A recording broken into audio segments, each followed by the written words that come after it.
मित्रांनो 2 दिवसापासून हा व्हिडिओ तुम्ही 2-3 दिवस झाला सलग पाहत असाल की ही जी म्हैस आहे ना त्या बाबांना असं बोलली की 2-3 हजार रुपयासाठी तुम्ही नाटक करता असं करता तुम्हाला पैशाचा मोह नाही.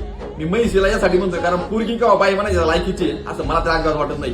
पहा कसं असेल ते बाबा काय म्हणत नव्हते की मी खूप मोठा साधू आहे, मी खूप मोठा योग्य आहे, तुम्हाला असा आशीर्वाद देईन तसा.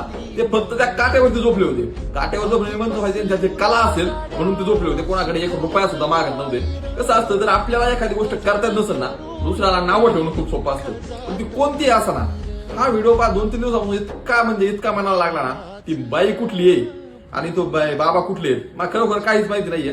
पण ते कोणत्या तरी कुंभमेळ्यात म्हणजे 4 ठिकाणांचं कुठल्या तरी एका ठिकाणचं आहेत. परंतु हे करणं इतकं चुकीचं आहे ना कारण स्वतः आपल्याला 1 रुपया द्यायची त्यावेळेस लायकी नसते ना एखाद्याला लायकी त्यावेळेस अशा गोष्टी सुचतात.